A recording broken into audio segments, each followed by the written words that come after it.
important to have that. There we go. Excuse me. I'm not sure if you guys can see that little notice there. You know, why it's important to participate. Karen, yeah. If I could just interrupt, I forgot to mention that we're recording and I just started recording. So sorry about the interruption. Please continue. Oh, no worries. Yeah, I got a little pop-up message on my screen. I wasn't sure if you guys could see that.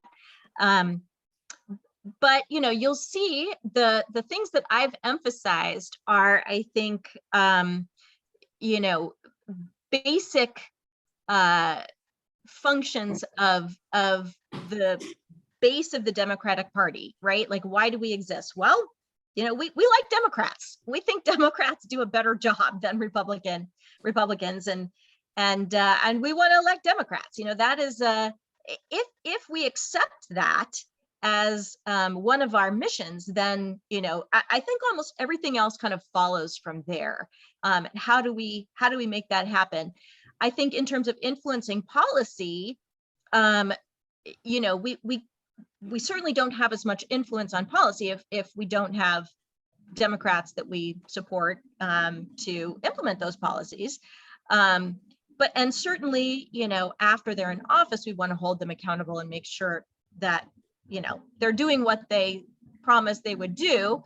And again, we can't really influence policy as well or hold politicians accountable if we're not really active participants in getting them elected, because if that's really the currency, is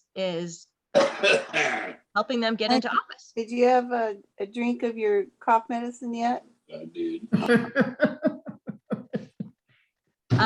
Okay, I think somebody is not on mute, but I'm going to keep going here. Let's see.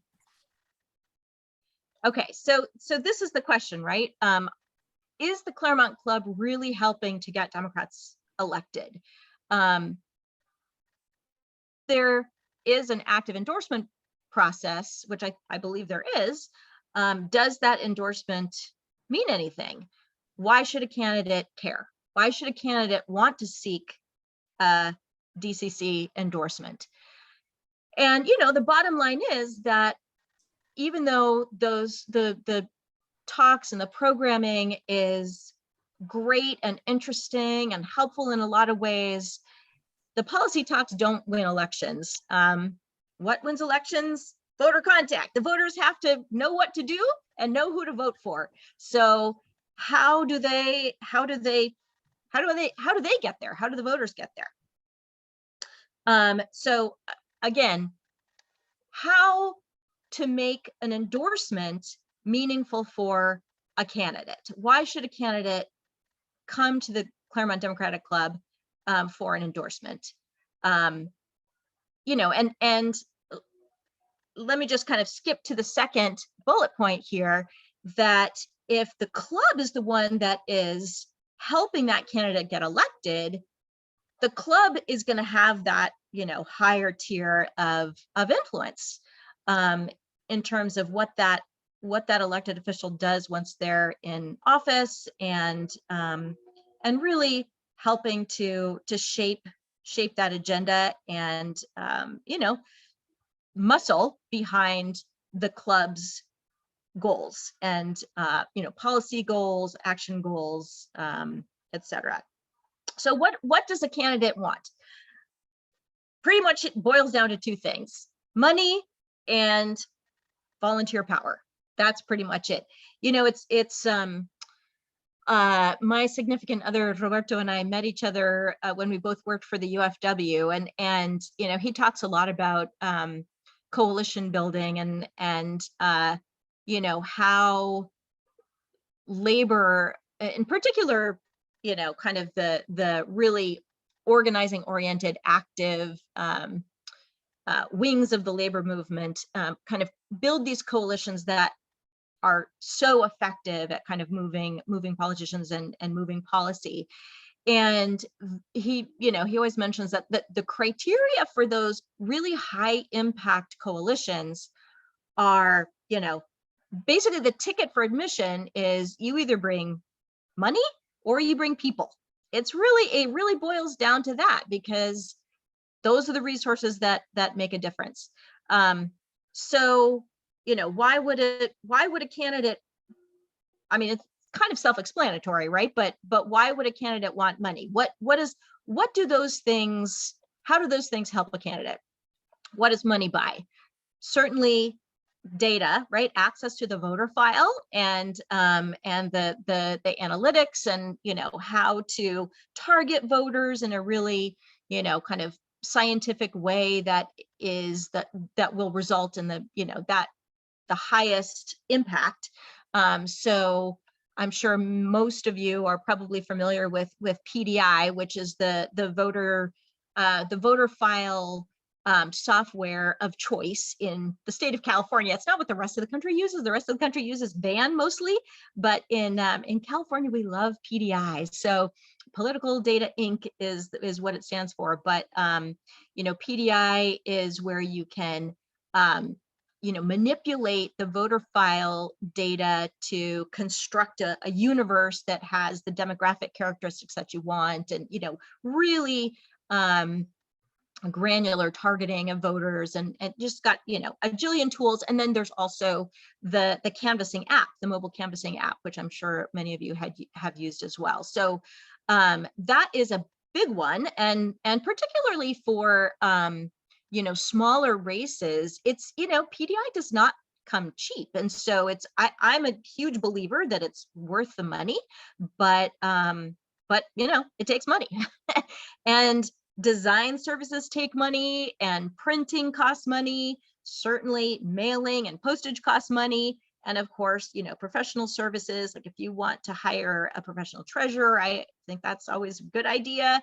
There's lots of professional services that are available. And certainly for bigger campaigns, there are consultants for everything you can possibly imagine in the campaign world. So I'm not a huge fan of consultants these days, but they are definitely out there. From the candidate's perspective, even small amounts really make a difference, right? It's going to help their bottom line. It's going to help their number of donors. It's going to make them a more viable candidate. So I think even if it's not a huge amount of money, I think it's worth it for the club to consider, a nominal amount of money to go along with the endorsement, because that's basically gives the candidate the maximum amount of freedom to spend money the way they think is going to be the most effective. But in addition to money, in addition to those, because of course it takes work for the club to develop those fundraising resources. What's the other half of that? The other half, the other half of that is volunteer muscle.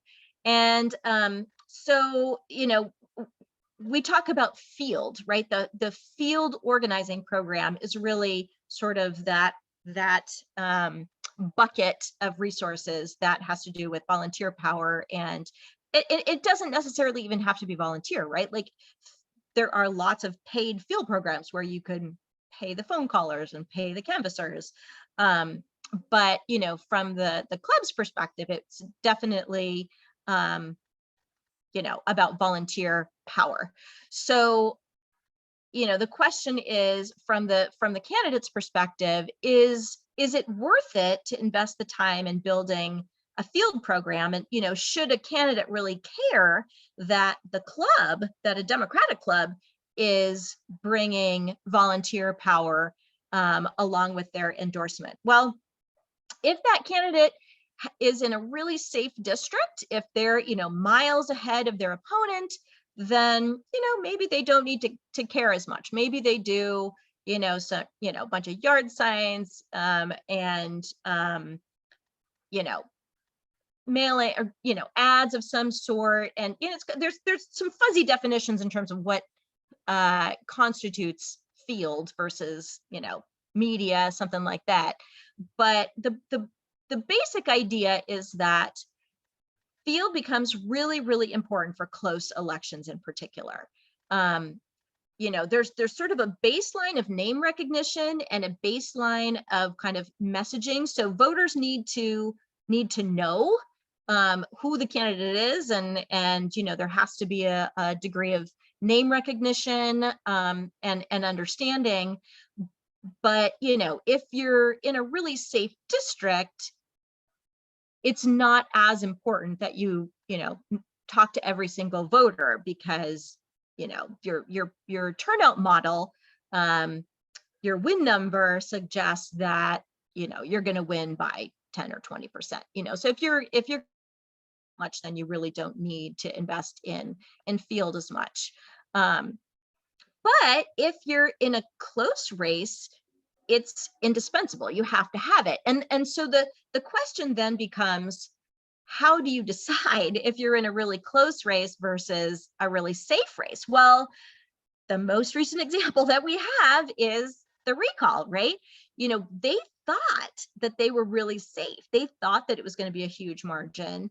And so they did not invest in a field program. They really didn't build that field program until the polls started coming in, because, whether they got complacent or, their analysis was a little bit off, for whatever reason, they started seeing polls in the summer that were getting closer and closer and closer. And they realized, oh, shoot, we better get our act together and better set up a field program. So they did, but it took a long time for them to get to that point. And so it was really only in July that the recall field stuff got going. And thank goodness, people really mobilized, and that voter contact, as you know, made a huge, huge difference. And we ended up trouncing the recall, which is fantastic. But, if people hadn't gotten mobilized, it could have gone south. So, there's in terms of the research, there's a lot of variability. And I was trying to kind of put together a bunch of studies too, and I'm going to show you some research, but the numbers, I don't want you to take these numbers as gospel, but some studies have shown that a really good GOTV effort, a get out the vote effort, there's also, you might want to make the distinction between kind of persuasion and turnout. And persuasion is actually harder, like to convince a swing voter to vote for your candidate. The research shows that it's harder to persuade somebody than we actually thought 25 years ago.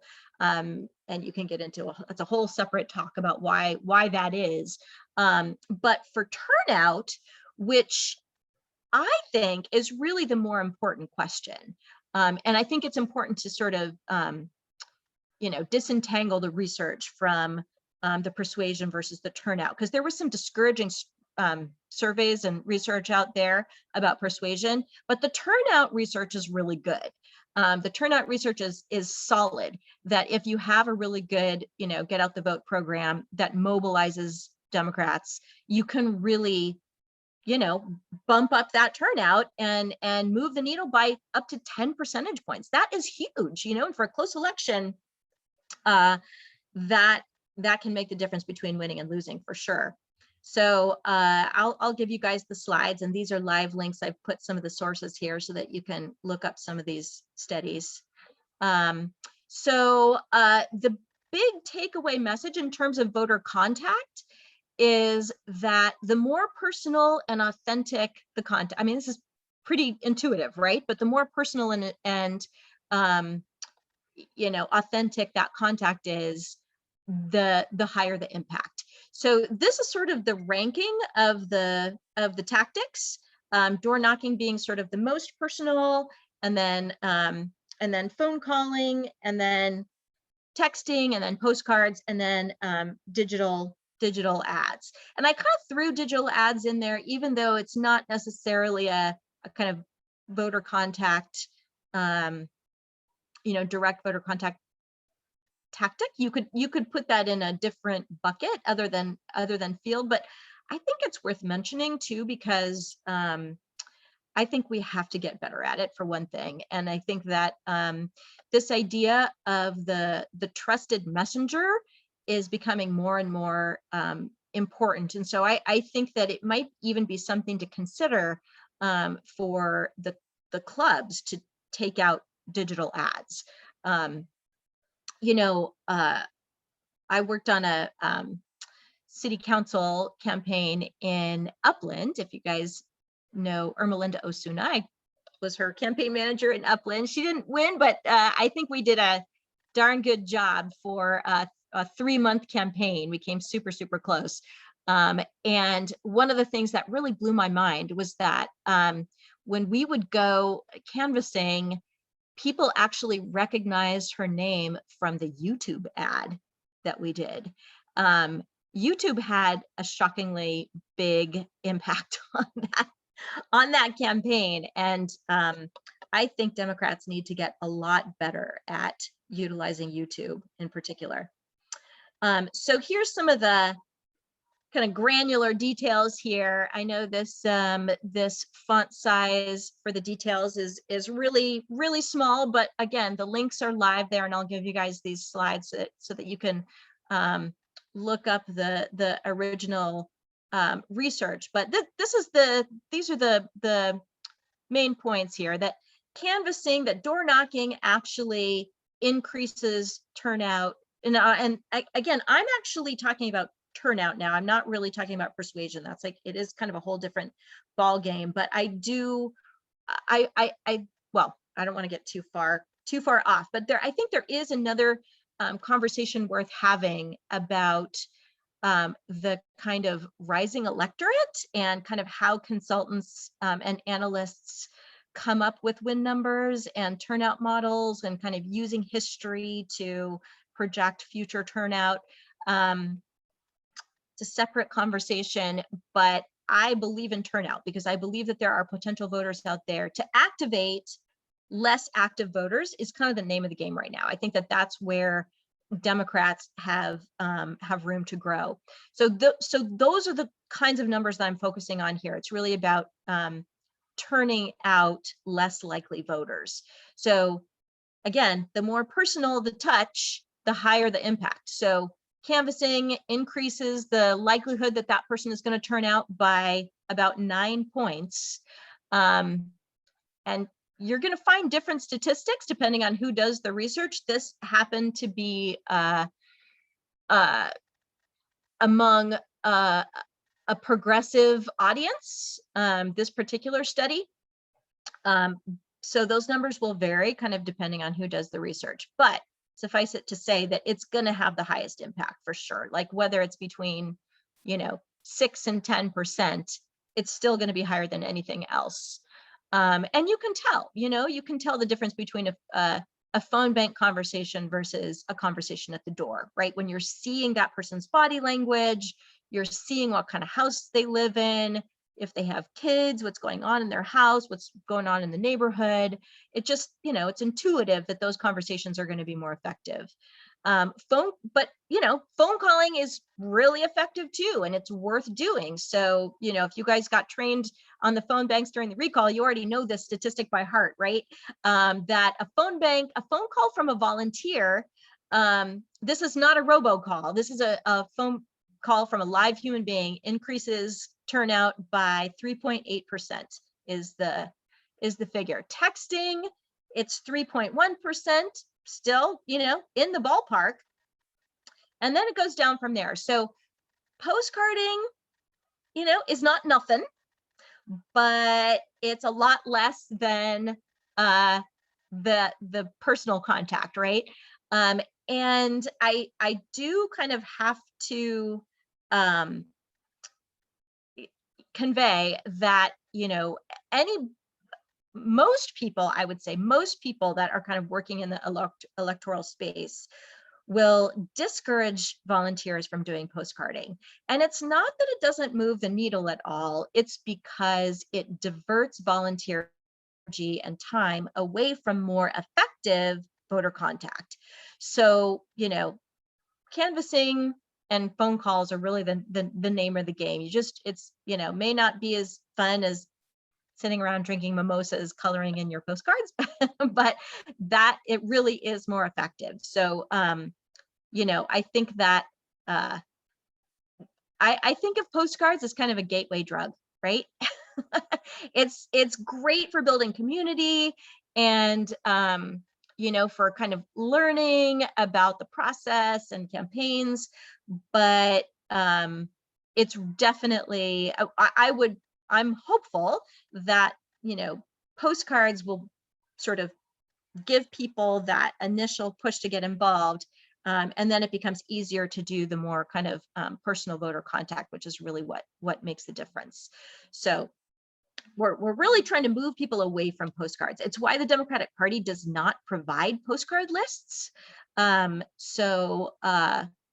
know, most of the time. That's not to say that candidates won't provide postcard lists, but like as a policy, I think the state party is really moving away from postcards. Do you have a question, Debbie? Let me unmute. Then we have many postcard initiatives that are done through Indivisible, other ones. How does that set with what you're talking about and we do it for candidates. I mean, folks are doing it like crazy for the Virginia House of Delegates and the Virginia gubernatorial race. So how does that set with that? Yeah, it's a good question. And it's part of the reason why I brought it up, because a lot of the resistance groups, you know, really love postcards. And, you know, as I said, there's not a lot of good research out there. And the research that is out there, you'll see a lot of variability. 1% is kind of the best study that I found, like the best sample size. But, you know, it's still in its anecdotal phase. There are groups that got started. I mean, you know, there's always a kind of a balancing act between strategy, like the highest impact strategy, and volunteer desire and energy, right? And, you know, the volunteers love postcards, right? It's an easy thing to do. It's kind of a low threshold, low barrier to entry thing to do. So, you know, and I would say that postcards, especially for out of state stuff, it's a good option for out of state stuff. So for Virginia and, you know, places where it's, you know, you can't go canvassing, or, you know, and even when there are certain areas of, you know, Georgia, or, you know, certain really specific areas where they don't want the out of state phone bankers, because there's just, you know, too big of a cultural gap there. And, you know, we sound like blue state Californians and they don't necessarily want that. Or if they are kind of saturated in phone bankers and they really don't need that. So postcards can be a good kind of augmentation, but I would say that from like a pure electoral strategy perspective, if a group is local, then definitely best to reallocate that volunteer energy to direct voter contact.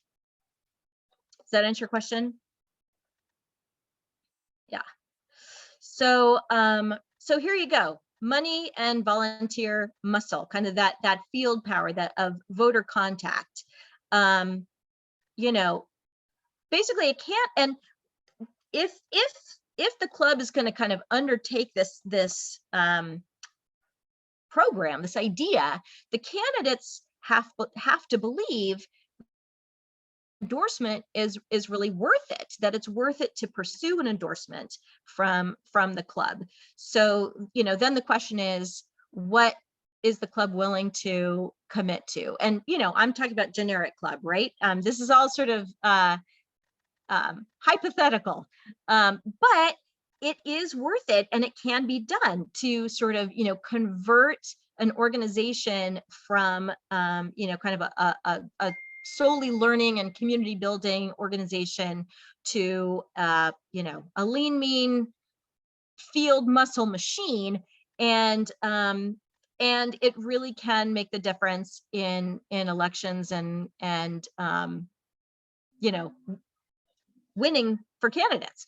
So, I was thinking about what kind of stories to tell about that field margin, right? Like what campaigns have I participated in where it really made the difference? Well, Measure Q in Upland. Does anybody know about Measure Q? Does anybody remember that? It had to do with Memorial Park and the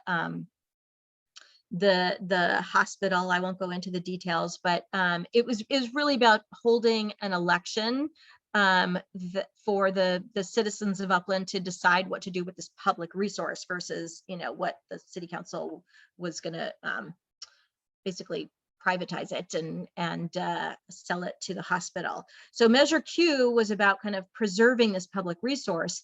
And I mean, for a tiny race, it's really hard to know because we don't have the polling resource. We don't have the money to buy a poll to really kind of tell us exactly what that impact was. But we did a lot of phone banking for Measure Q, which was a ballot measure that in a very conservative city, but we had we had weekly phone banks for Measure Q. We canvassed for it too. And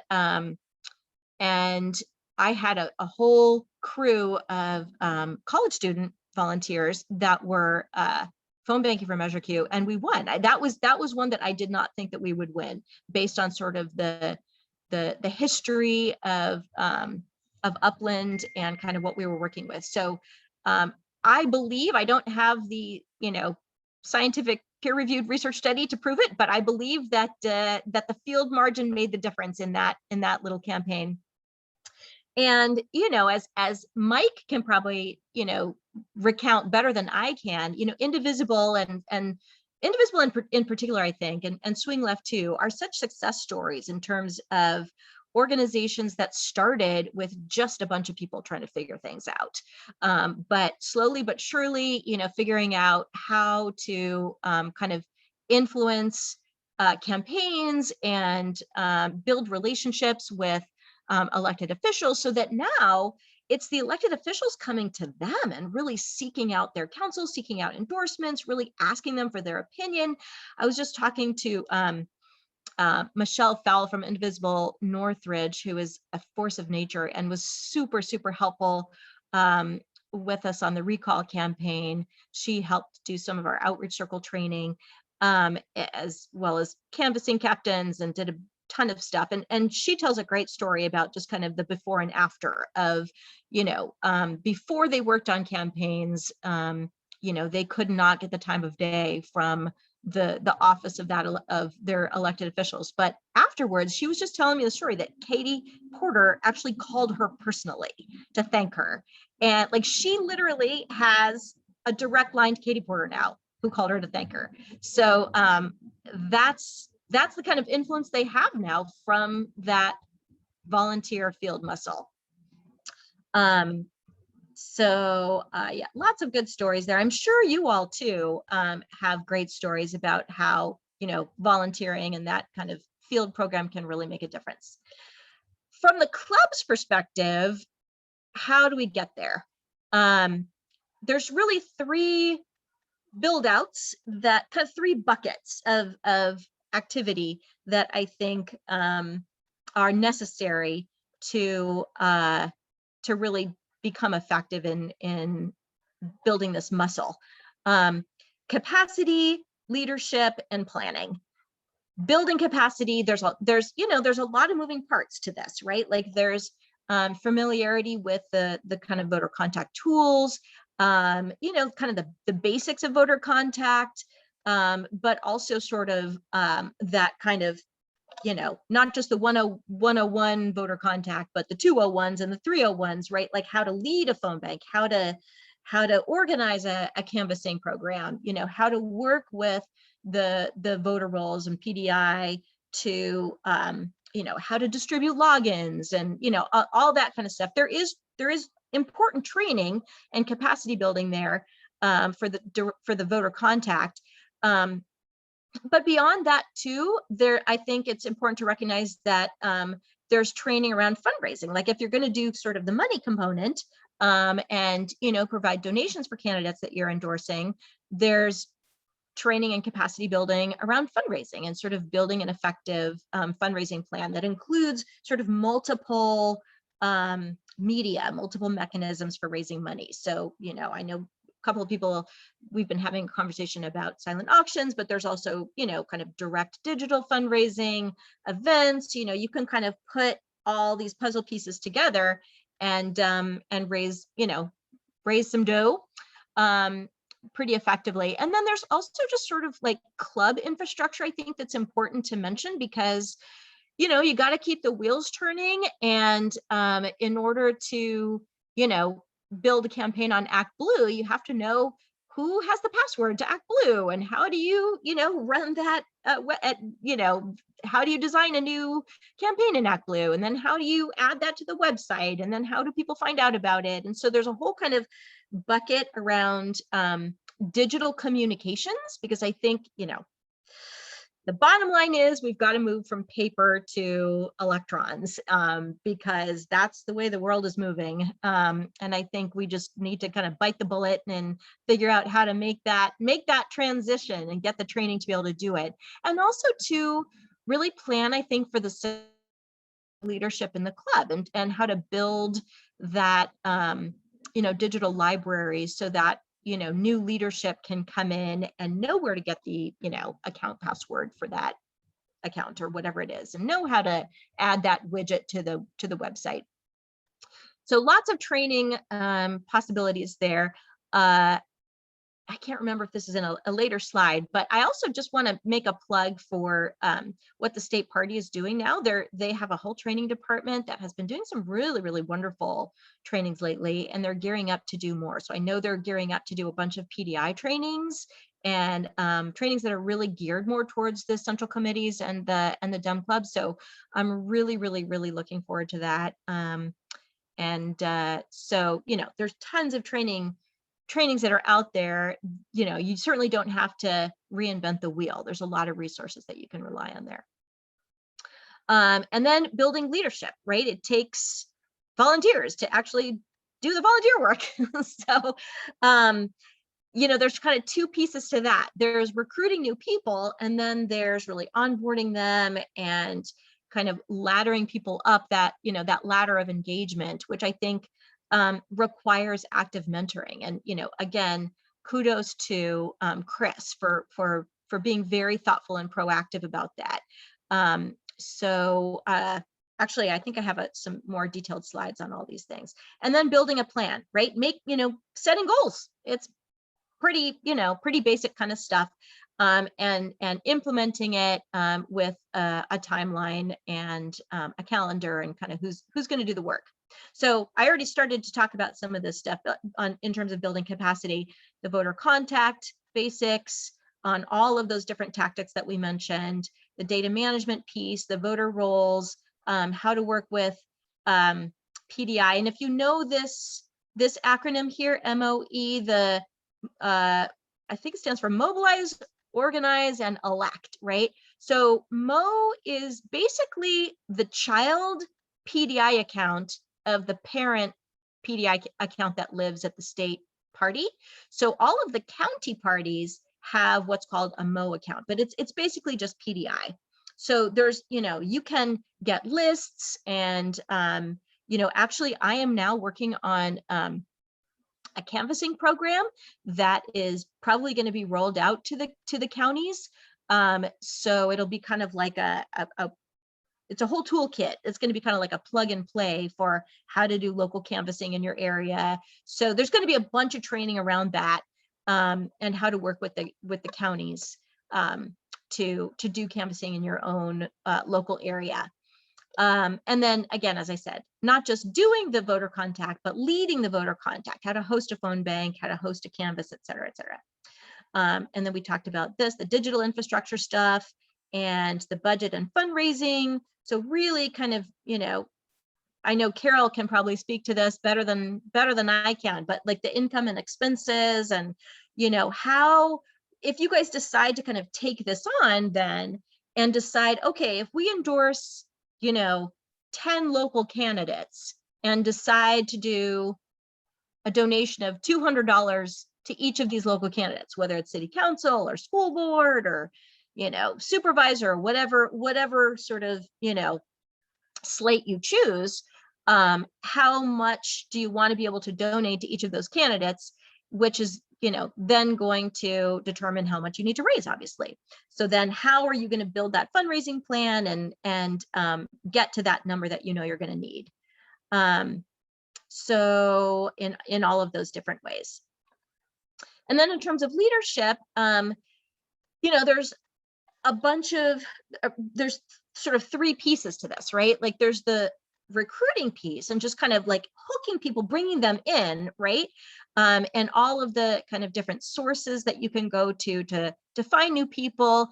But it's also sort of the message that you go to them with, right? And if you want to bring in, younger people, a more diverse group, then what does it take to be, an organization that people would want to join? People want to join effective organizations. People want to join organizations that, are care about what they care about, that are values aligned. So I think that there are kind of organizational culture issues that are useful to kind of think about in the same conversation along with recruiting. And for example, I think we were talking about this series that Claremont Change is doing on rhetoric. I think those are really great events to attend. And this is another thing in terms of recruiting, going to other people's meetings, right? Going to the Claremont Change meetings, going to, the Swing Left meetings and the Indivisible meetings. And I know there's a lot of crossover here already. So I know that's already happening, but just really, knowing what's going on in those organizations, how, the club can be a distinct voice in that whole ecosystem, sort of what can the club do effectively and how to kind of build that muscle. And then just getting out there too, getting out of our comfort zone and exploring organizations that, may not be immediately apparent, but that, have constituencies. And I think, in terms of the colleges and the students, I mean, it's such a natural resource in Claremont, right? So finding ways to stay in regular touch with the Claremont Dems. By the way, the incoming president for the Claremont Dems, for the college, the 5C Dems, the Claremont College's Dems, is a rock star, and you should definitely invite him to speak to the club in the coming months. I keep forgetting to tell you that, Chris, but he's amazing. If you guys have not met him yet, look for David Ruiz, superstar. And then after the recruiting, how do you keep them? And how do you mentor those new leaders and identifying new leaders, identifying the hot contacts, right? Identifying those potential leaders and really working with them in an intentional way so that, they have somebody that they can ask questions of, that they get familiar with the resources and get the trainings and, really it's about organizing yourself out of a job, right? Like everybody that, once you kind of identify what your role is, the trick is to find somebody to replace you, and always be training, always be mentoring, thinking about it like apprenticing, like an apprenticeship program is a useful kind of frame. That said, I also just want to say that everybody has a role to play. It's not, you don't have to be a technical wizard to have an important role in the club. And there's lots of really important jobs. And so I think it does take a little bit of reflection to really think about, okay, what are our internal strengths? What are our assets among our membership? Who has the capacity to do what? Who has what skills? And where are our deficits? And let's find, recruit, and mentor people that can really fill some of those gaps and build out our leadership team. And I kind of threw this in there in terms of just kind of organizing skills. And I'm sure I know that I'm speaking to a lot of experienced organizers, but I think it's just worth mentioning that, asking somebody directly to do something is the way to get it done, and like really identifying somebody that you want to do that job and just straight up asking them, giving them the opportunity to learn new skills, flex their muscles, take on new leadership. If you think about it, not as a burden, but as giving them the opportunity to lead and to be empowered, to think of it as a gift of leadership, a gift of empowerment versus a burden. I think that is always a useful frame.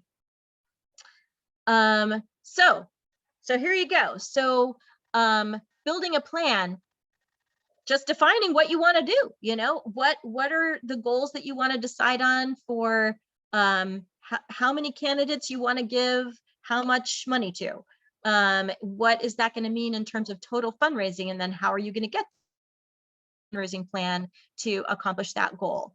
What are your goals in terms of leadership development? Maybe finding a communications chair, finding, a digital infrastructure manager, finding somebody to sort of head up the field organizing and kind of, focus on the voter contact tactics. All of those different roles. And then, I basically just said all of that. And then assigning people, just sitting down with the leadership of the club and the membership and say, okay, guys, this is what we're looking at. Here's what we have now. Here's our gaps. Here's what we need to fill. And let's find somebody to do that job. And everybody's got a role.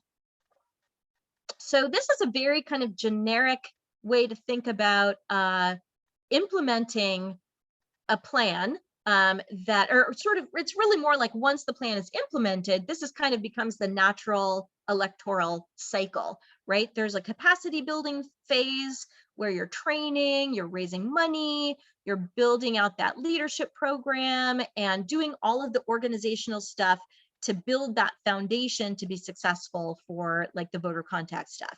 And then there's the kind of endorsement phase where you're deciding who you're going to support and you're kind of building out the field program. What are you going to do for whom and how?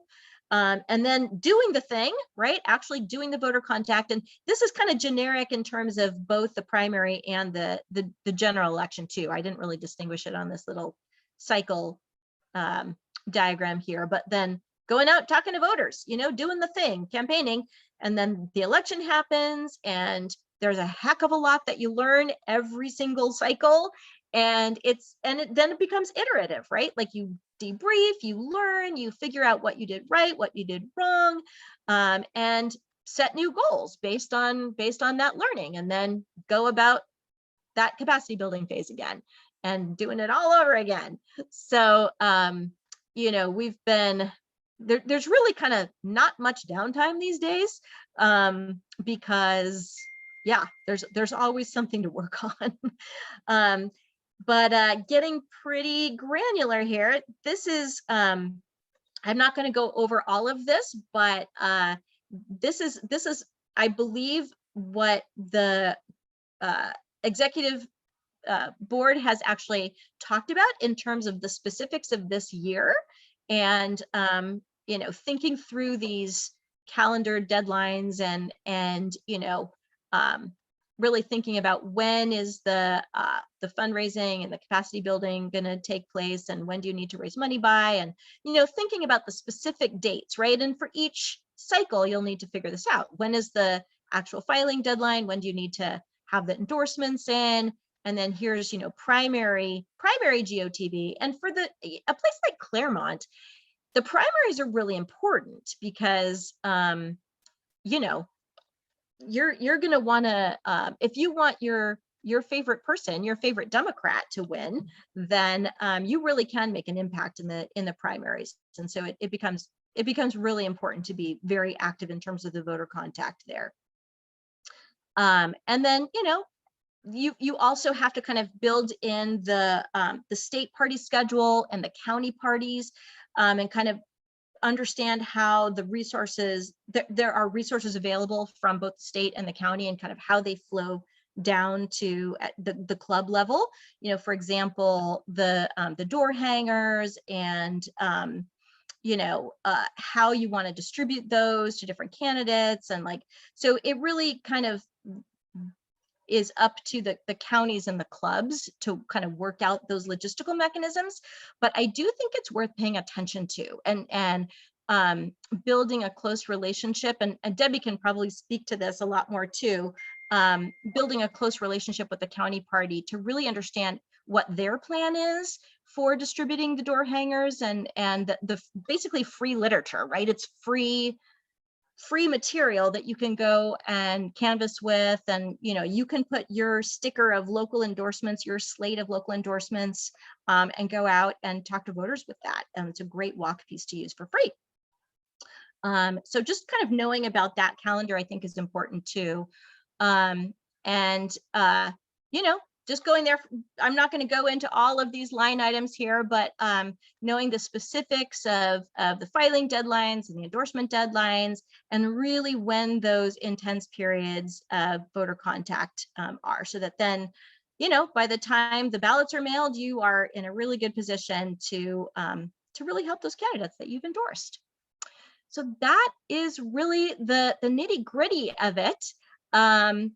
And I just wanted to close with a reminder of why we're doing this in the first place, and really why are we Democrats, and why is there a need for a Democratic club versus any number of the other organizations that are out there. What are our values, and what are we really fighting for, and how do we just stay connected to those values, so that when we're going out and talking to a potential volunteer, a potential recruit, or a voter, that it's really coming from that place of a deep connection to those values, because it's those emotional connections that are really going to impact people and inspire people, and help people to understand that it's worth it to vote, and it's worth it to get involved.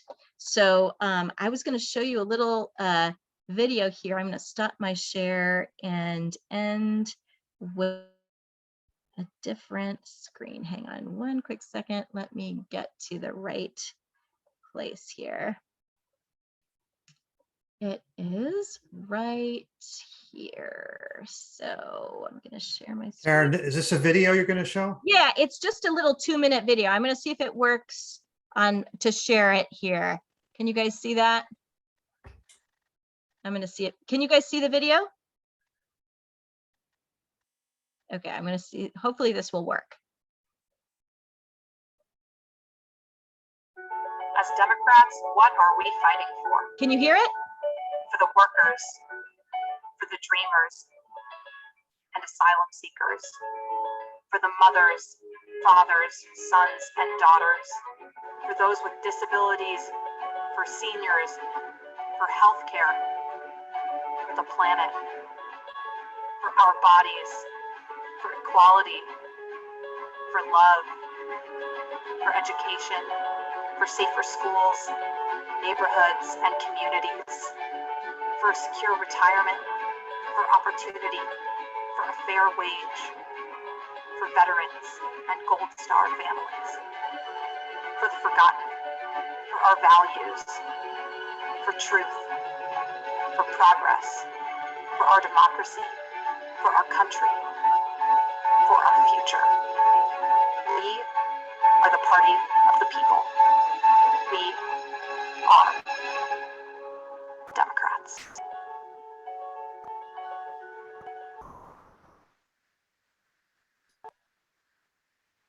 Karen, thank you for that. Let's give a hand to Karen May, our presenter. And now we have time for questions. As you're gathering your questions in mind, I just want to drop the membership application in the chat in case any of you are not members and you'd like to join the club. To be We'll self-evident. come back. Sorry. In the meantime, Mike has his hand raised and so does Merrill. So Mike, how about if you go, then Merrill, then I can't tell if you're clapping or what, Don, but and then I think Andy flagged me. So let's go in that order. Then Dee Dee. Thank you. Well, Karen, thank you so much for an excellent and provocative presentation. I just really appreciate it, and I wanted to let you know that. I have just a couple of quick little comments and then a question, I guess. You spoke about some of the resistance groups, in the resistance group in town, Indivisible, Swing Left, Move Forward, Claudia's group. And I think it's important to keep in mind that these groups are Democrats. They're working for democratic values. They come from the outside a little bit. Most of them arose in 2016 with the election of Donald Trump. But most all of the work that we have done with these groups has been in support of democratic values and democratic candidates. And I think your point to stay connected to them and remember that these groups can be the muscle. These can be the foot soldiers, and they're willing and able. And the Democratic Club should stay, closely connected and allied with these groups. And so that I just wanted to make that point. Also, with the idea of asking people for help and fundraising, I have an acquaintance that does fundraising for a local private school. And he said to me one time that there are two basic elements to fundraising. One of them is you have to ask, and then you have to thank them. Mm-hmm. Those are the two main things. And I think you touched on that, that you have to ask people and let them know that you need their help. People want to help if you ask them specifically. And then, my main question is, and the most interesting part that I got out of this was this focus on turnout versus persuasion. And there's been a debate among many people that I've worked with about do we go after people that are on our side that are already Democrats or we know have a tendency to vote Democrat, or do we spend time trying to persuade people to our side? And what is the efficiency and effectiveness of spending time, our time? And it seems to me, I've come to the conclusion that you want to get turnout, and that's where you spend the time to get as many votes as you can, and not spend so much time going into enemy territory and trying to beat your head against the wall to persuade a couple of people maybe to come over and vote for you. So I'm going to leave it at that. I'm interested in your thoughts. Well, as you probably interpreted from my presentation, I'm with you on this. I mean, it is an active debate, right? And I think that the kind of culture of professional kind of consultants in the campaign world has done it a certain way based on kind of those turnout models that take the kind of percentage of they figure out the win number by looking at the average turnout in the last 3 to 5 similar elections, and then they'll sort of target voters that are in that kind of higher propensity category as like the must-haves and the must turnouts. I think that this is just my opinion, right? I think I just want to make it very clear, this is my personal opinion, that there's something wrong with that picture, because it's like it becomes a self-fulfilling prophecy. If you build your model based on historical data of 40% turnout, you're always going to want to end up focusing all your resources on those higher propensity voters and not talking to the people who really need to be engaged. So all that is to say, Mike, that I'm pretty much with you on this, that it's not about, I think that it's more effective to activate the less active voters who have the potential to vote Democratic versus trying to convince a swing voter who, sometimes votes Republican. Not that you ignore those, and it depends. I think it has to be context specific. I think you really have to look at the particular race, candidate, area, et cetera. I don't want to say that it should be a cookie cutter kind of approach, but there is good research out there now that this kind of pool of people that some people are calling like the rising electorate, this group of potential voters out there, we need to figure out how to reach them. And reaching them is not, we can't just use the old tools, old messages that I think kind of come through that consultant landscape. I think it has to be about like trusted messengers and really ground game, really getting out there and canvassing. Honestly, I just think I'm a huge believer in canvassing, getting out Well, there. isn't the recall election a great example of, when it Yes. looked, well, all of a sudden it looked like it was going to be close. And Democrats who had voted in the general election were maybe not interested. They were not engaged. And we weren't sure they were going to come out. And so that lit a fire when we went out and got those people, and basically ended up with going out and getting the people that voted for Newsom in the first place and convincing them to vote again.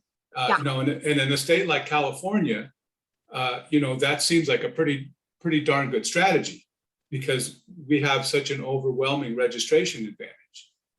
But then, the question would be, and we're not in these states, but in some of these other states where they're swing states, it's much closer. Maybe there is some efficacy to persuasion over just turnout. I don't know. Yeah, Thanks, I mean, Mike. Karen, let me jump in here. We've gone a little bit long. We need to Sorry. get a lot of people who have questions. So, I'd ask you to please just keep the answers short. It's in the queue. We have Merrill, then Andy, then Dee Dee, and then Debbie. I thought I saw your hand raised a second time. If that's an error, let me know. If not, you're after Dee Dee. Merrill, you're up. Okay, first of all, this may come as no surprise, but I'm very skeptical of most of the things you said, Karen. Let me just say one thing. Mike misled you or misled us on the question. It's not an attempt to persuade Trump voters to vote Democratic. It's that group of people that Karen talked about out there that needs not only turning out in terms of personal contact, but in terms of ideas. And that's important. It's those people we're talking to, not the other people. Okay, that aside, my real question is, look, on the one hand, I have some very abstract concerns. On the other hand, it's the application of the club. But if I had to characterize overall what you did, it was you were running together what seems to me the difference between running a campaign and running a club, and that you didn't sort those out. So let me just ask this question. You left it makes it sound, this is about the field program. The campaign is the one that needs to have the field program. I don't see that the club needs to have the field program. We are there to help. And if the campaign doesn't do that stuff right, it's no good. If they don't get the people out, that's where that is. And the club plays a completely different role, it seems to me. Now, as I said, that's the way things seems to me. So I'm just going to stop with that question. Did you or did you not run the club and campaigns together? Well, I suppose it's how you really understand the goal of the club. And you're right that I was talking about voter contact tactics, and I'm not suggesting that, you become the campaign for the candidate. But I am suggesting that having the capacity to become a phone bank captain for whatever candidate you choose to endorse is basically like running your own field program. I mean, like to have the capacity within the club to be that valuable to the candidate. That's what you want. You want to be able to bring those volunteers that are trained, that are ready to go. I'm not saying that you're going to determine their campaign strategy, but if you bring volunteer phone bank hosting capacity along with your endorsement, from the candidate's perspective, that's golden. You're not running their campaign, but you become very, very valuable as a club then. Does that make- Andy. Thank you, Merle, for your question. Andy, you're muted, my friend. Okay, can you hear me now? Yes. Yeah, I was gonna make one quick observation on the recall, and that is the turnaround on the recall was when Larry Elder became Yes. viable. That is when there was all of a sudden a fear that there was a candidate who could basically attract a lot of attention. And if Newsom went down, this idiot was liable to come up. And it was the fear of that did it more than anything on the positive side of sort of pro Newsom. I mean, I don't know what we make of that, but I think simply as an observation, it's an important thing. And I think, again, with turnout and what have you, it's the fear of a Trump and a renewal of a Trump or a Trump-like person that may be one of the most important things in terms of getting our motivation out. The second thing I want to make real quickly is I'm sort of torn. I mean, I think Merrill makes an important point, and that is that a number of us have been involved in people's campaigns. I mean, I would say that the campaign committee for 2 or 3 of the city council campaigners, campaigns and so forth, were all or virtually all club members, but it wasn't the club doing it. It wasn't the club making that decision. The club wasn't deciding what the key topics were going to be for that candidate. And so there is this nexus between the role of the club in a general intellectual standpoint of developing skills and educating our members and the actual campaigns. And there's overlap, but my sense is that we can confuse that too much in terms of the role of the club versus the campaign. The other thing we have to be aware of, I think, is capacity. In terms of age and mobility and energy and Right. as well as financial capacity that we have to take into account in assessing what our capacity as a club is. And I'll stop with that. Sorry, my cat is getting on the furniture she's not supposed to. Let's see. Okay, well, you were making 3 points there. The first one is, I think in terms of the elder fear, fear is a motivator. No question about that. That kind of gets into sort of messaging, and I don't want to go down that path, but I want to acknowledge that fear is a motivator. And so it depends on, then it becomes a question of how you craft your script, or how you craft your ads. In terms of the kind of capacity, that's why you build in capacity building into your plan. That's why you build in, recruiting and mentoring into your plan, so that, you have a succession plan, and that there's, constantly new leadership being trained and kind of coming in that can, take over some of the roles and, add additional energy and capacity.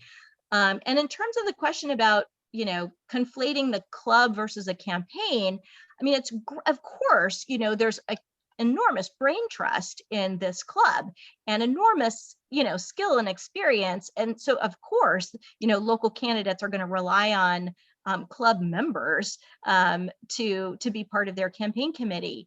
But I really do want to advocate for the club being the entity that candidates come to for an endorsement that means something, that brings that volunteer muscle, that brings the resources, and that it be part, that it's a legitimate goal of a Dem club to help elect Democrats. Like that capacity is really important to develop as a club, as part of the identity of the club. So maybe it hasn't been done that way in the past, but I would argue, and I will try to make the case for that being part of the identity going forward. Okay, Dee Dee, then Debbie, and then Carolyn. Thanks, Chris, and thank you so much for coming to talk to us, Karen. I really loved your talk and I learned a lot of stuff from it. One of the things you were talking about towards the beginning, which had to do with exactly what things count as muscle and what are we actually doing in a campaign or some other action.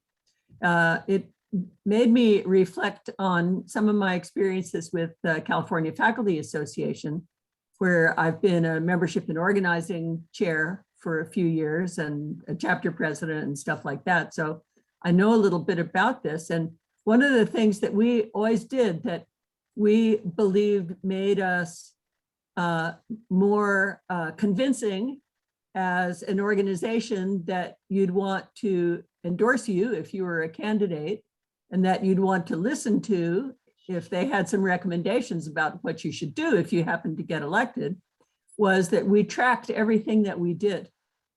We tracked how many phone calls we made. We tracked how many new members we managed to add. Obviously, we tracked all the vicissitudes of our membership, which were always crazy. And the way we could do that wasn't because we're a bunch of college professors who are so busy tracking other things like what their students are up to, that they probably won't keep track of that stuff, is that we had a staff who were professional organizers. And they either did that stuff for us or reminded us to do it, and it helped us figure out what the best way to do that sort of thing was. So we're just a club, we're not a union. But we're doing some of those things, and we want to have a lot of clout, and we do have that muscle that you're talking about. And we ought to be able to say, if somebody asks us, well, what do you actually do that could help us? Help me besides, make a few fundraising phone calls. And we could say, well, we walked such and such neighborhoods 13 times last year, or we had a team of so many people writing hundreds of postcards, or whatever it is. How do we do that tracking? Well, I can tell you just as a quick example, Chris did a great job of tracking the club's phone calls in the recall. And, if depending on sort of how if you use PDI or, kind of how you work with the campaign, you might be able to do it yourself through, just simple tracking, or, the campaign can look up the statistics, if you're using their data system, like Chris did with the recall campaign. So yeah, there you go. Look at Chris's answer there. I mean, it's pretty impressive. There's easy ways to track it if you intentionally set it up that way in the beginning. And I definitely believe that it is a really, really important thing to do. So good job, Chris, on tracking those phone calls. And yes, Dee Dee, I absolutely agree. It's important. It's an important aspect of building your case for why should a candidate seek the endorsement of the club. It's possible. And Carolee? Oh, did Debbie drop? No, Oh. Debbie was Oh, going to be next. Oh, is Debbie next? Oh, sorry.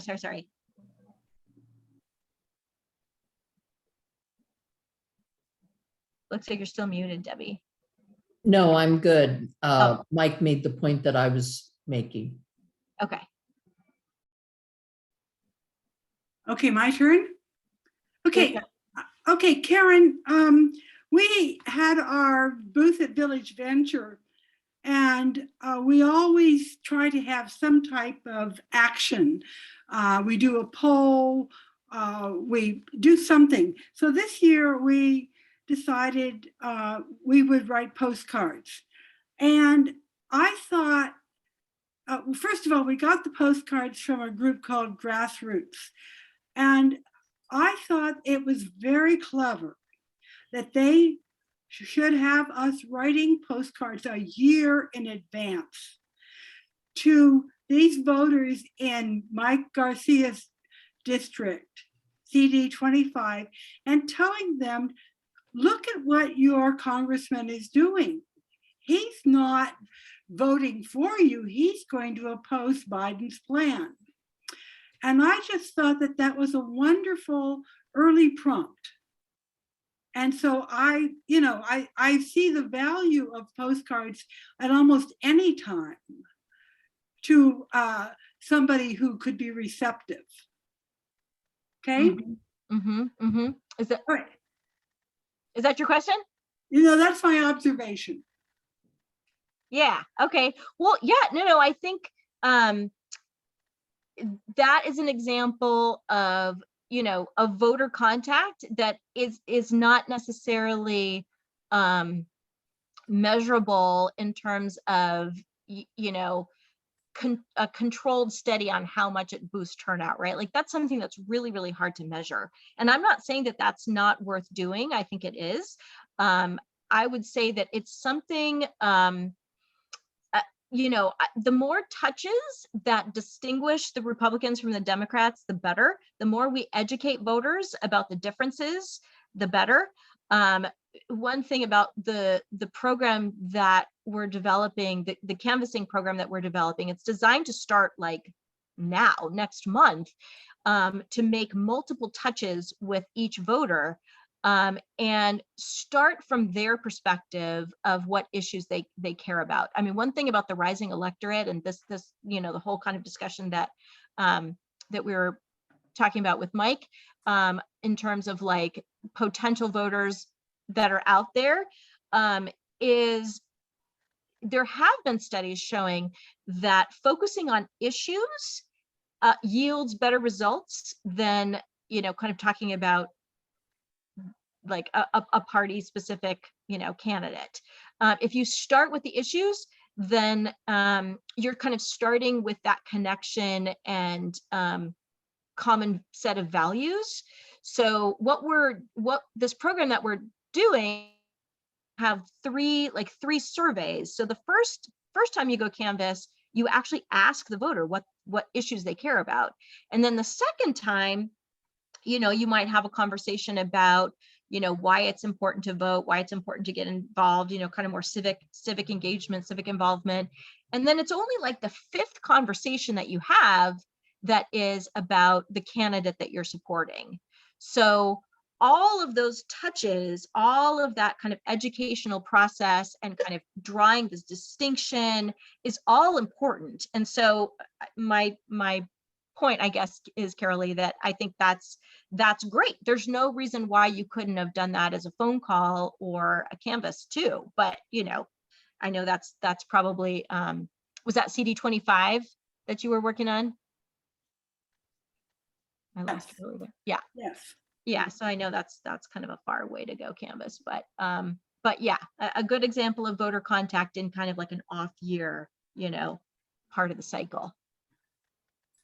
Okay, we're going to have to close with that, folks. Let's once again give another hand to our multi-talented Karen May, who shined a bright light on some research backing some tactics that I wasn't aware of. So thanks for that.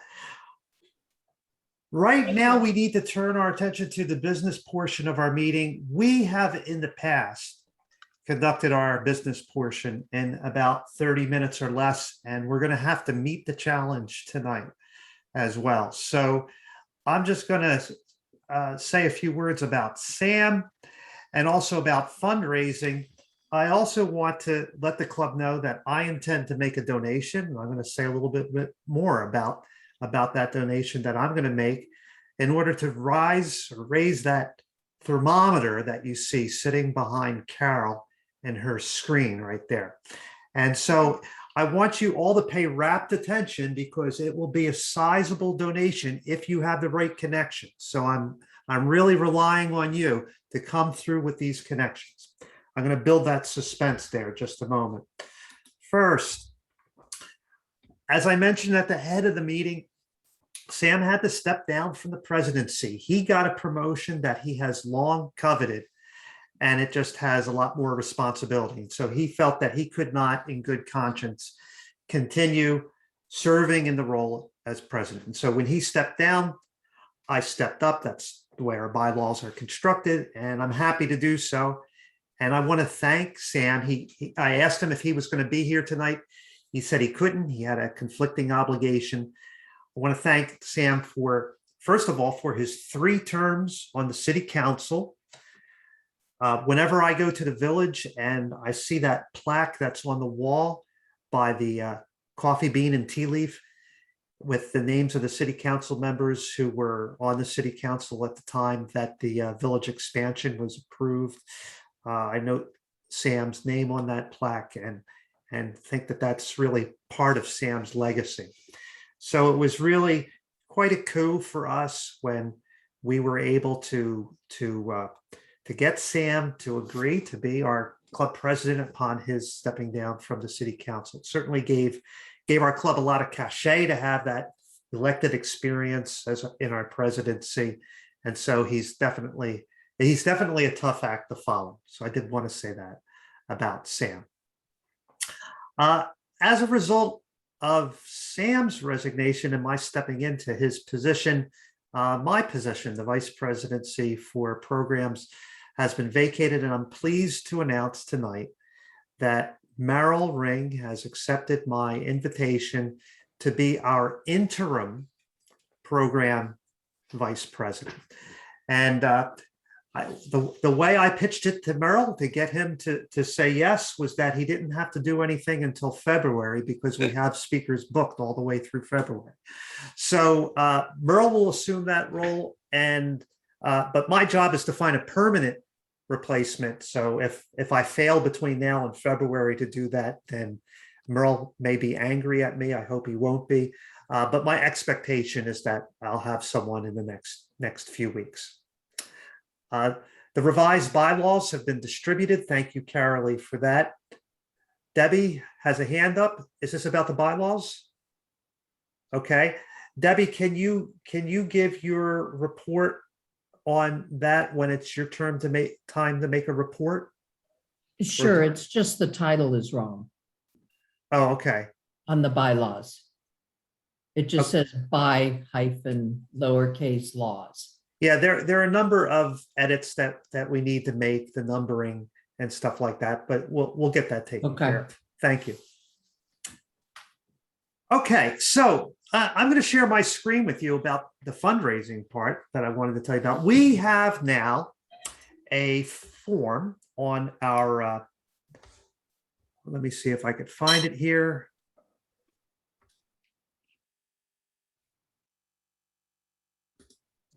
No, that's not it. I think this is it. Here we go. I'm going to share the screen with you. You should be able to see that now. Do you see it says Democratic Club of Claremont at the top? Please give me a thumbs up if you could see that. Excellent. So this is the new form that we have here.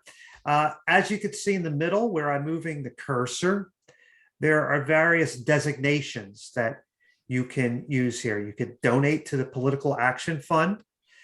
You could join or renew your membership right here by clicking that button. You could support the club's general purposes, or you could buy a ticket to the Franklin Roosevelt, Eleanor Roosevelt Awards dinner. You fill in the information, and to get there, if you go to the, let me go back out to the home, and you navigate here under Get Involved to say, donate to the club, click there, you get the form right there. Very easy. And in fact, so easy that if I can, let's see if I could find it. I got a new monitor and I'm still learning how to navigate around. Well, I'll do it later, but I can drop into the chat yet again for the third time tonight, the link for how that you can click on to get here and make a donation. What I also want to do is I'm still trying to figure out how to stop my screen share, which was always easy on my old screen, and I can't figure out how to do it with my new screen. So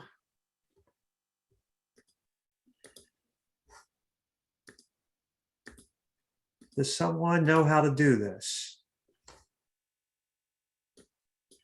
Um, Can't you just hit, oh, yeah, Democratic Hold on. Club?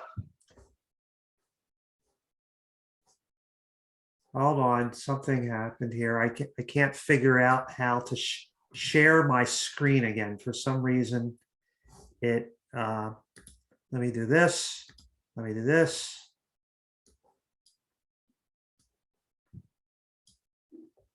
That's a map. what are you looking to share? I'm looking just to get out of share screen and I can't Okay. find stop share anywhere. At For the some bottom of reason. the page, doesn't it? Let's see, just for grins and giggles.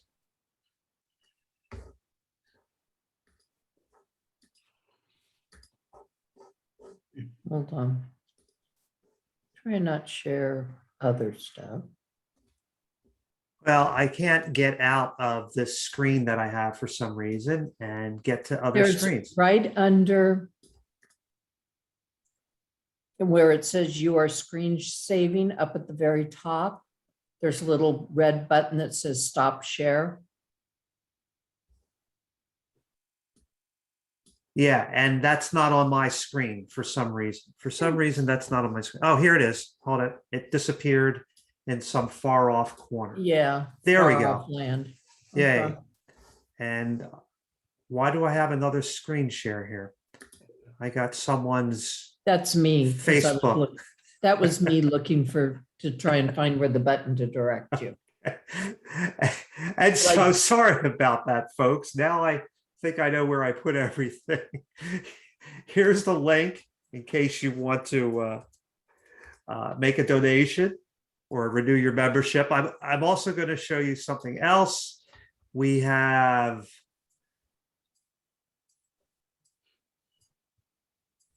here we go. We have a QR code now that you should be able to see. And we'll have this at future events. Carol used this at the Village Venture. So the way it works, if you open up your camera on your phone and center that design there in the middle of it, a website will come up, a link will come up, and then you just navigate your way using your phone to make a donation. That's the Political Action Fund right there. And then at the bottom, at the top rather, there's one for joining the club as well. So we have entered the 21st century, I'm pleased to say. Let me stop that share. Good. Okay. Now a little bit more about fundraising. We are looking for volunteers who would be willing to help us organize for the spring a silent auction. That's where you get people to donate gifts of things, of objects or services, and it's a donation, and then we're able to auction it off silently. Whoever bids the highest gets the thing or the service, and then the person donates the money to the club. And so we are going to be doing that in the spring.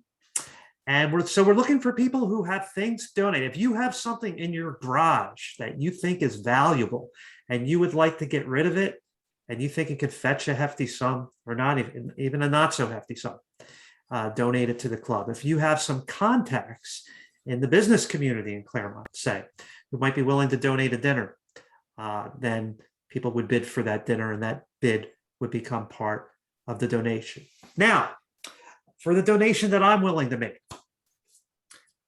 I am looking to have a nice desk in my office. I've been looking to have that purchased, and it was out of my price range. I found a carpenter who had the woodworking skills to do it, and then he flaked and bailed on me.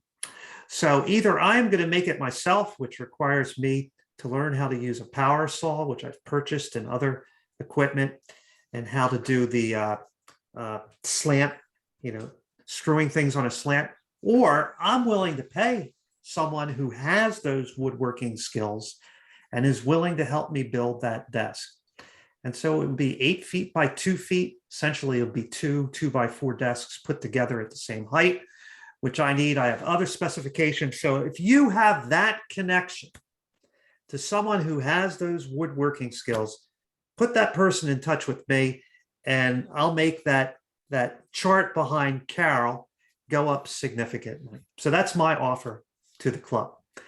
At this point, I'd like to turn things over to our club treasurer to make her report, and then we'll go through the rest of the reports. Carol, you're up.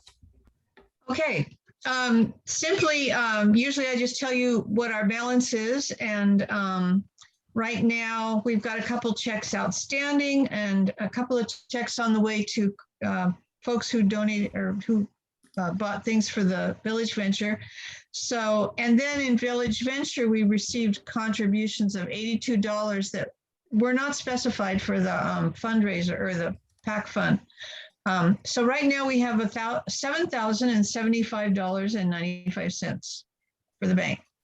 And the you can see, not count, this wasn't included in that, but I don't know, I can only see a barely part of the thermometer, so I don't know what you all can see, but we have raised so far $210 toward the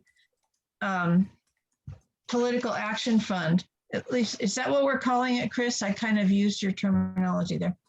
And so, of course, as soon as it will not automatically increase unless I put my pencil on there and make it increase, but we're happy to have anything that comes through tonight would be appreciated, and towards that goal, yes, as Chris says, of $1,500.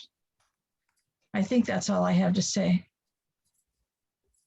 Thanks, Carol. Thank you for that. So the goal we're setting is a modest one of 1,500. We're at 200 currently. So if you want to make that thermometer go up, now's the time to do it, between now and the end of the meeting. And like I said, I'll make a significant donation. I'll buy all the materials for the desk. It's really just someone contributing his or her labor, and I'd be willing to be an assistant and make that donation. Okay, Andy, you're next. Membership. Righty. Two things. One is we have one new member that I don't see her on the screen, and that is Megan Hull. Is Megan here? She joined through the Act Blue page and indicated that she was interested in becoming a member, so we would like to welcome her. And then we have there's two lists that were generated. One came from Carol, one from Carol Lee, of people who indicated that they'd like to be on our mailing list, and they did so at the Village Venture on Saturday. I've talked with a couple people, and the suggestion is all of those names have been forwarded to the person who runs our website, and they'll be automatically added to the mailing list. So when Merrill, who among all his other things does the Village Voice, Voorhees Voice at the end of this month, all of these new people should get a copy of that. And then as soon as they do, the following week, I will write to all of them and basically comment on we hope they saw that and so forth, and urge them to actually vote and actually sign up and become regular members. Right now, all they've done is indicate they want to be on a mailing list. So we'll try to mine that list of about 12, 15 people for a membership. And then the other thing we need to do is the executive committee is in the midst of some conversations about how we expand membership And the other issue we do have, which I just want to encourage Carol Lee to speak about, whether, how do I say this?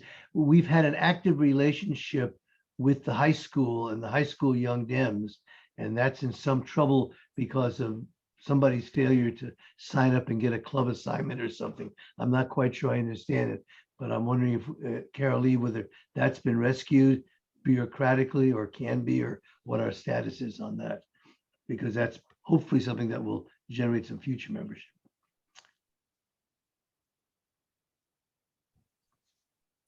Thank you, want me to Andy, say for that something now? report.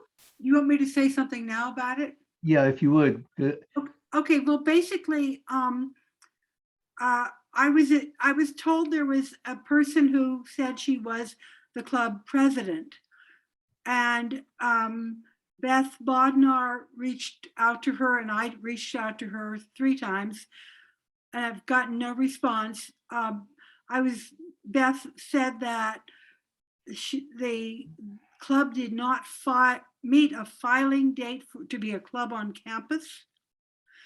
And she was unaware whether or not, when she sent the message, she was unaware whether or not they were going to attend Club Rush Day, which was the next day. And so I've gotten back to both of them, but and there's no response. I think it was Joe Salas who said that perhaps one of the progressive clubs or more up at the camp, up at the high school, maybe we could reach out to them and see if they might do something. One of the things that you have to understand about a club on campus is that the interest has to be generated by the students. We cannot go up there and say we want to help establish a club. We have, the students themselves have to do it. And so that's all I can share right now. Okay. Thank you, Carolee. Thank you, Andy, for your report. Thanks for that update, Carolee. Debbie, do you want to speak now, or are you have you raising your hand for another reason? I have my hand up for asking about Carolee. One of the things that Karen mentioned was about the folks from the 4Cs Democratic Club on campus at the Claremont colleges. Maybe they might have a way to reach out and say, well, this is what your future is. Here looks to college and the Democratic Party and what we're doing. I mean, I know that folks actually got internships with Obama out of the club from the colleges, and there are opportunities. I think Carolee may have answered this in a previous conversation through the e-board. What's happening with the advisor for the club?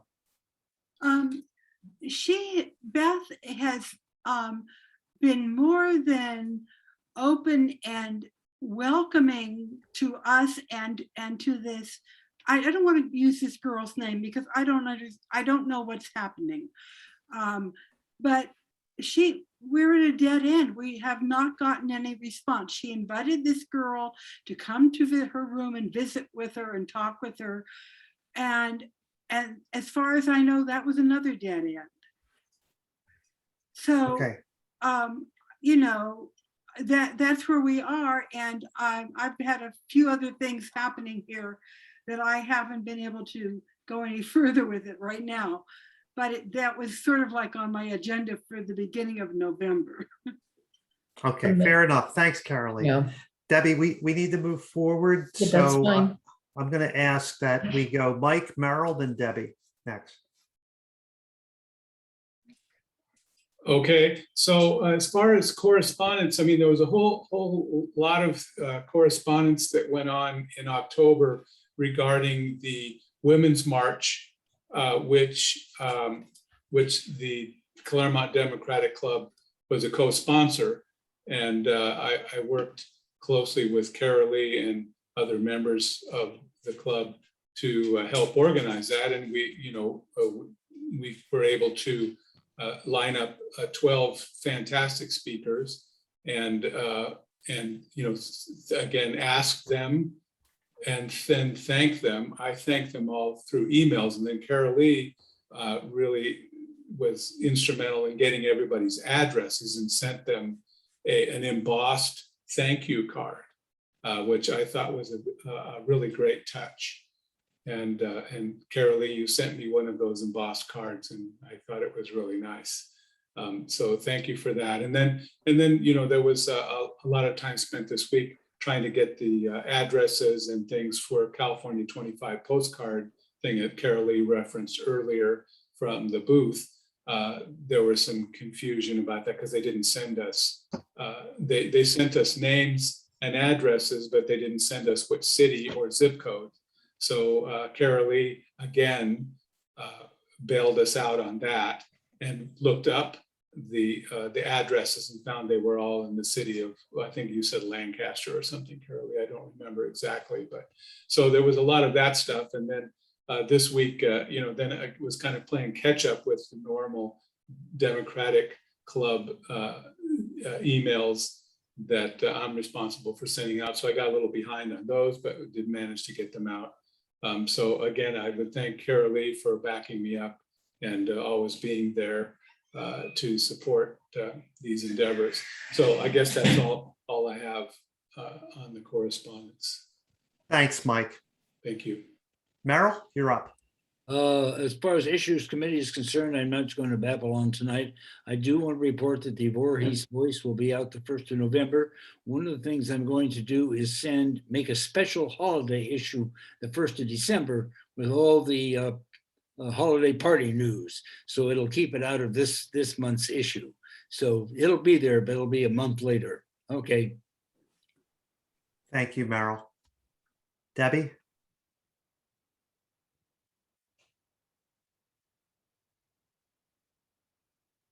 I'm thinking that, there was a special e-board meeting this weekend, and there's been some kerfluffle on one of our issues lists that go back on an email that we discussed, and I will provide to the folks some documentation on how the party is not taking fossil fuel, how they're turning the money back. And I'm disappointed that R.L. Miller, who is a member of the DNC, has portrayed it. She actually circulated that it was bad and that we were not doing it. And then we pointed out to her that the party returned the money, and she updated it on her Facebook note, but then she proceeded over the weekend to tweet it out. So my caution is that folks need to double check before they react, because the party has, the way it works is you donate something, and Sempra, which was the one that was the example, they have to report that they've contributed to the Democratic Party of California. But the reason why and there was all this cloak and daggers about how the Democratic Party didn't report it on their FPPC filings. Well, the reason why they didn't is because they returned the money. They never accepted the money. So we need to be careful on that before we kind of go off, and we should do our own research. Now, there is another issue that came up about accepting money from law enforcement that has been referred to a committee for review. It seems like it should have been a simple thing, but if we don't cross our I's and dot our T's, we could get ourselves into trouble. And we just need to make sure this has been deferred into, I'm sorry, I don't recall the date that it's been deferred to address. We just need, and on that, some people are frustrated because it's kind of like, well, we all agree on this. Why don't we just approve it? Well, again, it goes back, if you go around policy or don't follow a procedure, then it could bite you in the butt in the long run. So I don't know if Karen or anybody else sat in on the e-board, but I did want to share that with folks, and I'll get it out to the current email group that's been circulating this. I will be more than happy to provide screen prints to show that she retracted it, but then she didn't when she tweeted it out. So there. Okay, that's a lot to digest. It certainly is. It was disappointing that she did that. Does anybody have any questions for Debbie? Clarificatory questions? If I can. Would it have been easier and save a lot of trouble if the Rusty Hicks or whoever's responsible had reported that before Miller tweeted it, since it was already returned? Oh, she did. Okay, yeah, ask for it. Let me, can you see my screen? Yes. So this is her post from September 22nd. Semper continues to donate to Cal Dems, total of $60,000 is basically it. Then she edit update per Cal Dem staffer. CADEM did not report the money because it was not received. Can you see? I see Meryl straining to look at it. Well, yeah, but this is from Miller. I wanted to know about something from say Rusty Hicks or the party. Why should he saying the money? Why should he contradict a negative on something that she reported that was incorrect? That right here back in September she reported it, but the tweet is from yesterday. I understand, but he can't contradict something that didn't happen. Well, no, but he could have said this is a pointless thing. It's been returned. It hasn't been accepted. We did that back in September. She continues. You were here tonight to inform us of that, and publicly it should have been done earlier. But it was public for us. She brought it out by tweeting it, and I'll be perfectly honest. If you look at the full tweet, it's mostly self-congratulatory on her part, and I talked to several people about this, and I don't wish to talk about her, Debbie. I want to talk about what Hicks should have done. Why should he contradict something that's already been told to her that she's I'm not talking about her.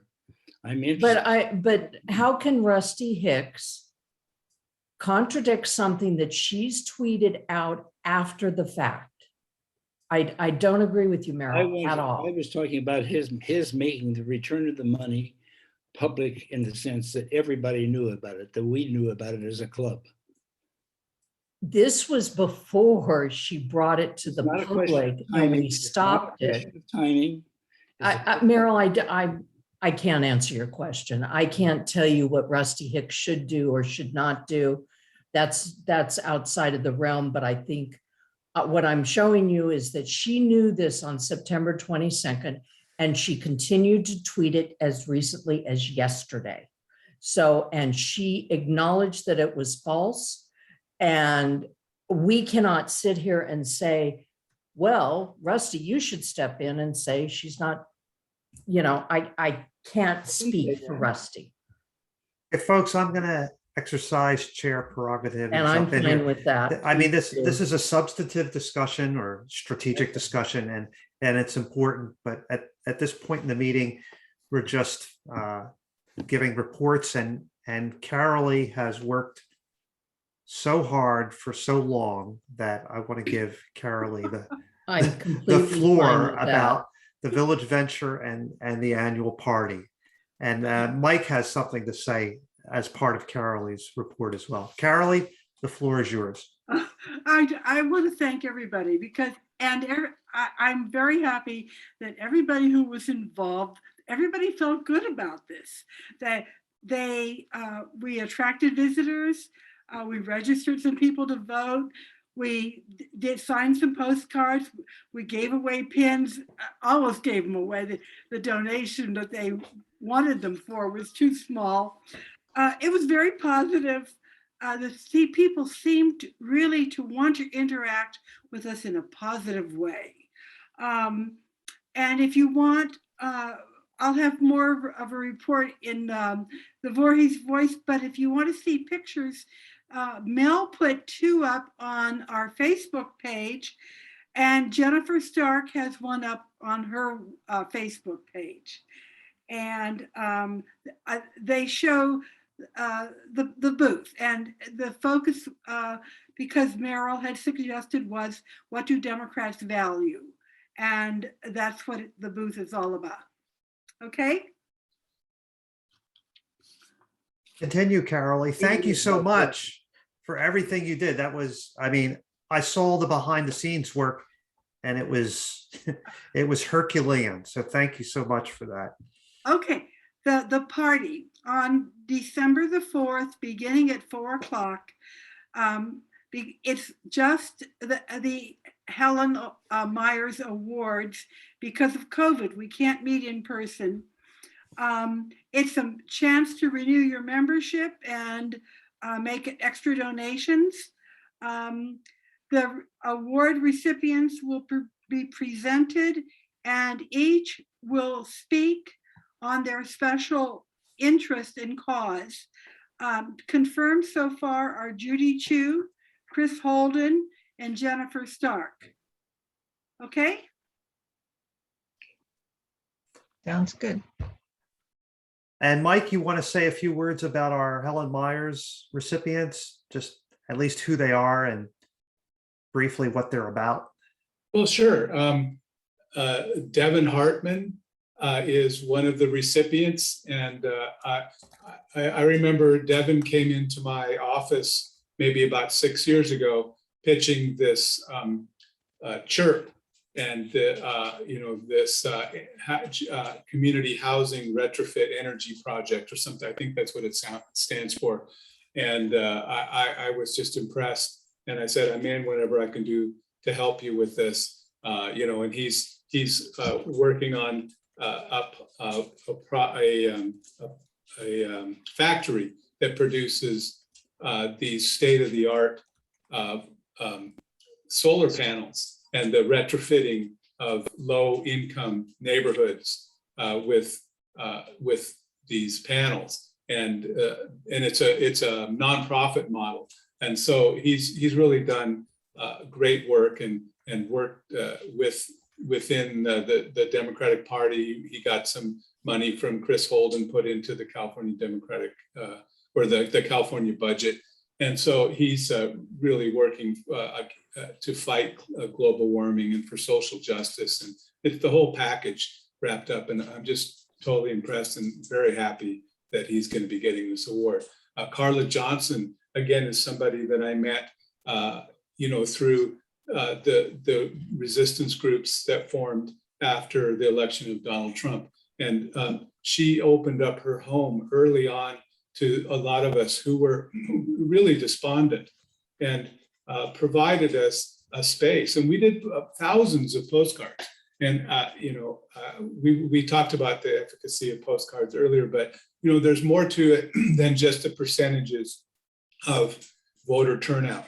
There are people that I met through this process. I met Debbie Evans at Carla's house. I met Karen May through Indivisible, and so there's a lot of, there was a lot of support that we drew from this, and these people are still at it.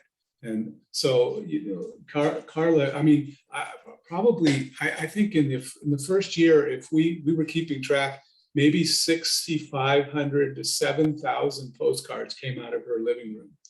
And also, she's a really great massage therapist. And I just saw her last night because I've been having some issues. So I put in a pitch for there. And Larry Schroeder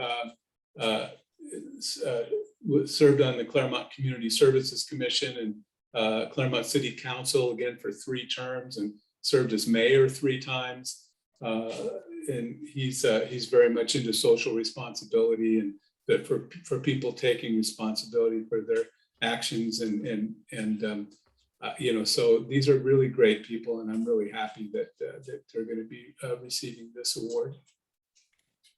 Thank you, Mike, for that report.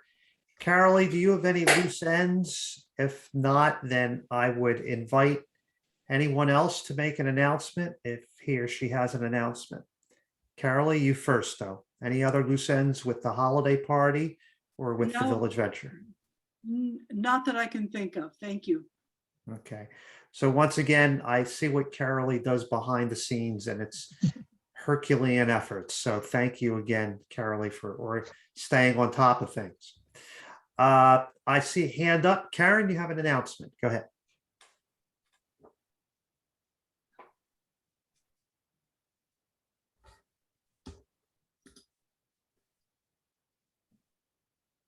Sorry.